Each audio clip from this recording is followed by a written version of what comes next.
Guys. Hello! Hello!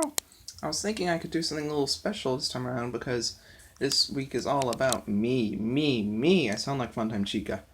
Anyways, I hope that these videos bring joy to William and help him, get through healing and all because of his broken leg. Aw. Get well soon, William. And a lot of you probably don't know about this and all, but I wanted to talk about the order and how exactly I got all my Cars 1 racers. I'll do the same for the stock cars and next gens. And even though this is kind of, overlap and all, I will include Cars 1 McQueen and all as well. I guess, because why not? Ooh, got some chips on him, that's bad. Well, it's Cars 1 McQueen. I can get tons of extras, it's fine. Anyways, yeah. So, I don't exactly remember how I got my first Cars 1 McQueen. All I know is that it was the first character I got from Cars. That's all I really know. And that probably shows in a lot of places. But, yeah. This McQueen, though, I have another version that's chipped and all, very chipped up around the mouth area. That was my first one. Then I had another one, I believe, that was really chipped up, and then that really chipped up one that was the first. Then maybe a second one that was less chipped than this one, and probably an extra in the big gray bin of cars. Here's my Chick Hicks. This is one that I got out of a package that I also got from my bin, and I'll talk about that story a little later. You see, I got this hauler that you're seeing in front of you and all, and it went like this and all at like a Walmart, maybe my local one, with McQueen, Chick Hicks, Claude Scruggs, and then a secondary Mac of mine. Because that's my primary one, and this is my secondary one. I don't have the Mac out right now. But yeah, so these guys were just kind of like the ones I would use for a long time, kind of, along with my already existing single McQueen. So these ones that you're seeing right here and all did not go with this one exactly and all.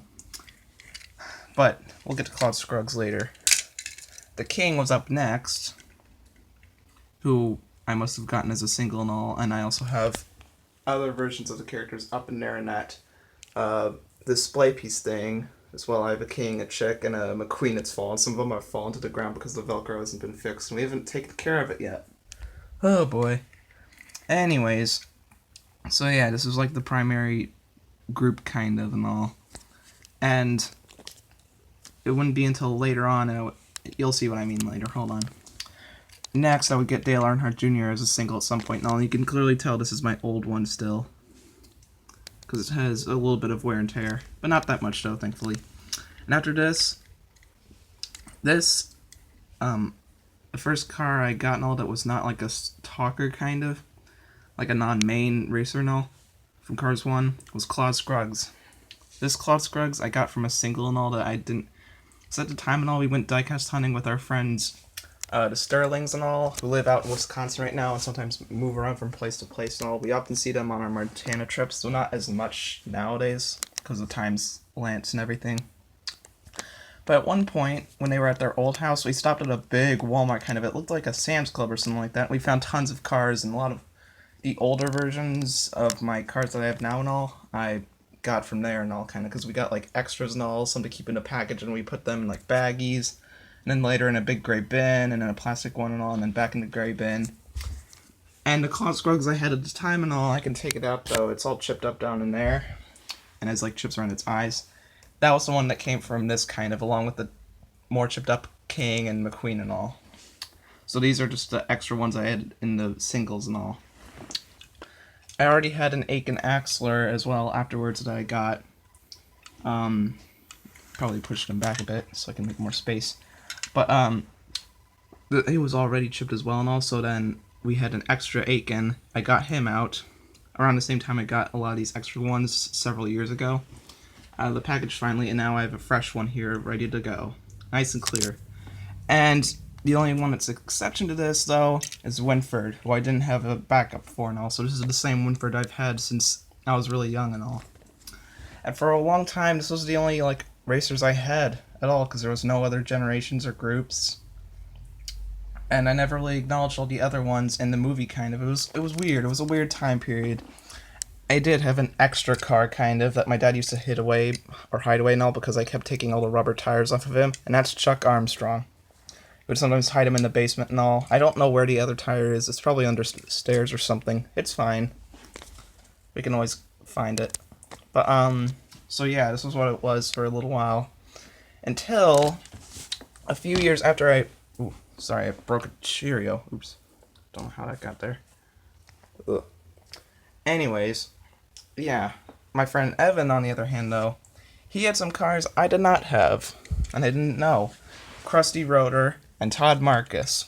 And on a camping trip where they came with us and all kind of, their trailer, and then we, sat next to them or across from them in the camping ground, we would share cars with one another kind of and have fun and all. And then I asked, can I borrow these and all? Which basically means, I think you guys know what that means. I want them. I'm going to take them for myself. And Evan, if you're watching this, these were yours, but you kind of gave them to me anyway, so, they're mine now. Just kidding.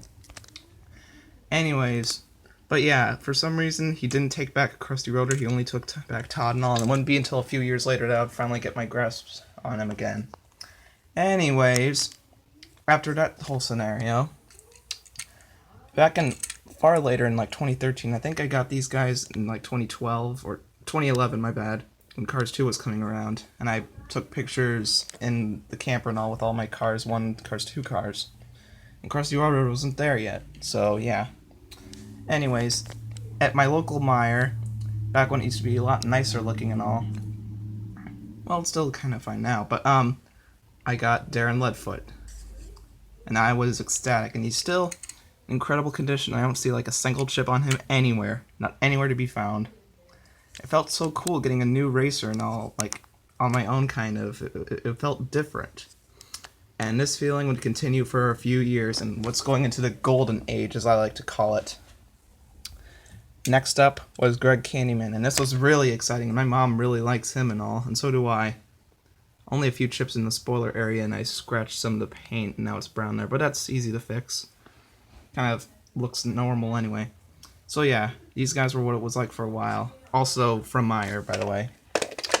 And I don't know, at AutoZone or something like that, my dad got him and all, and for a long time, this was like in 2014 and all, this is for the longest time my collection of Cars 1 racers, and it kind of felt a little bit boring because this guy's not the prettiest car, and I also got an extra from some other place, and my dad forgot. He didn't know that I already had him, and he got an extra, which is fine. So now I have a backup and all, because this one has a few chips here and there.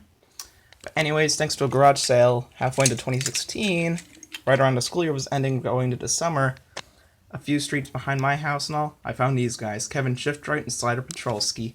And I was ecstatic, and my collection's getting kind of big now.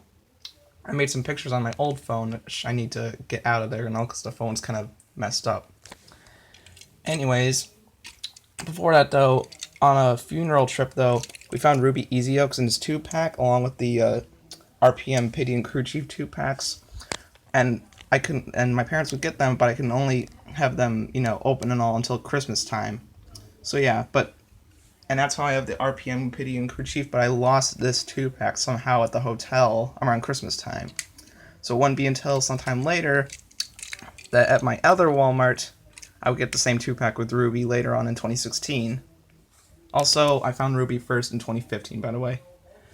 Anyways, after that, later in 2016, on a trip down to Las Vegas and all, where I also got some more die-casts, I got James Cleaner at a New Mexican Walmart, along with some Coke, and I found some other die-casts that I couldn't get. And I also got Christina Wieland at the same time, too. That was fun, even though it wasn't the most exciting car. Along with Kit Revster, I got Paunchy Wipeout at my local Toys R Us later in 2016. And Kit Revster completed my Cars 1 Fans of 2016 group, or whatever it's called, I don't know. Anyways, at my local Walmart, me and my next-door neighbor, Sarah, and all, because she was doing tutoring for me and all kind of, and she was proud of my work and all, and she let me get some Cars die-casts, and I think you guys already know about how I got Eugene. Holland Gas, my 2016 birthday or whatever, yeah, I got him, thanks to Toy Wiz and a few of my family, my friend Catherine's mom got me that. At my local Target, I got Davey Apex in early 2017. Also, at Walmart, Johnny Blamer, and he came with a chip like that. Got back him. from Evan and all later in 2017, and I was happy about that. And you guys already know about Lee Revkins, and we've come full circle. So there you go. That's how I got every Cars 1, or that's how I got all my Cars 1 racers. Hope you enjoyed my little story. Wyatt Gorelski signing out.